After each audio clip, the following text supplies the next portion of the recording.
হ্যাঁ এভরিওয়ান, নেটফ্লিক্সে আরও একটা সিনেমা এসেছে যেটা 26 তারিখ এসেছিলো, যেটার নাম হচ্ছে খো গয়ে হাম কাহা। তো এই সিনেমাটা দেখলাম এবং এর প্রধান চরিত্রে আছেন আদার্স, সিদ্ধার্থ এবং অনন্যা পাণ্ডে।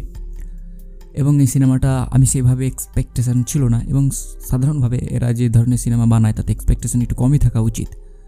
কিন্তু যখন আমি সিনেমাটা দেখতে শুরু করলাম এবং দেখার পর আমার কী মনোভাব হলো সেটা নিয়ে আমি কথা বলবো, এবং এই সিনেমাটা কেন দেখা উচিত সবারই সেটা নিয়ে আমি কথা বলবো। প্রথমে যদি আসি সিনেমার ব্যাপারে, এই সিনেমার যে টপিকটা, এর আগে এই ধরনের সিনেমার যে টপিক ধরা হয়নি তা না, কিন্তু এতটা রিয়েলিস্টিকভাবে ধরা হয়নি, এটা প্রথমবার ধরা হয়েছে। প্রথম পজিটিভ দিক। দ্বিতীয় পজিটিভ দিক হচ্ছে 3 জনের ক্যারেক্টার এবং তাদের বন্ডিং দুর্দান্ত ছিল।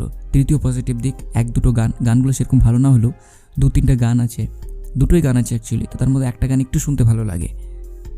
চতুর্থ পজিটিভ দিক হচ্ছে ওভারঅল যেভাবে সব কিছুকে প্রেজেন্ট করা হয়েছে এবং স্ক্রিন প্লেনটা যেভাবে টাইট রাখা হয়েছে, সেগুলো 4টে দুর্দান্ত।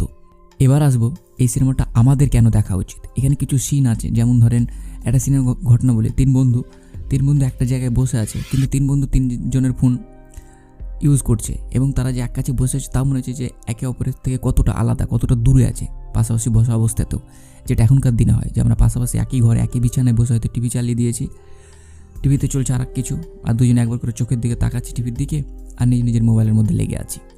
এছাড়াও এটা একটা দ্বিতীয়, এরকম একাধিক সিন আছে যেগুলো আপনি বুঝতে পারবেন। এছাড়াও ক্লাবের সিন হোক, ব্রেকআপের সিন হোক, এবং ব্রেকআপের পর আমরা যেভাবে রিয়্যাক্ট করি, এই সমস্ত জিনিসগুলো, এবং আস্তে আস্তে কীভাবে আমাদের নিজস্ব লাইফ আলাদা আর সোশ্যাল মিডিয়ার লাইফ আলাদা, সেটাকে আমরা রিপ্রেজেন্ট করি কীভাবে, এবং কীভাবে আশেপাশের পরিস্থিতিগুলো রিয়্যাক্ট করে।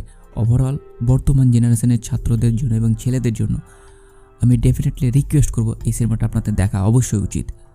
অন্তত বুঝতে পারবেন যে আমরা কোথায় ভুল করছি, এবং এবার অন্তত থেমে যাওয়া উচিত। তো ওভারঅল সিনেমাটা অসাধারণ, এবং এই ধরনের সিনেমা বর্তমান জেনারেশনে দরকার। তো বানানোর জন্য থ্যাঙ্কস, এবং যারা দেখেননি ডেফিনেটলি দেখে ফেলতে পারেন। টেক কেয়ার, বাই, ভালো থাকবেন এবং নিজের খেয়াল রাখবেন।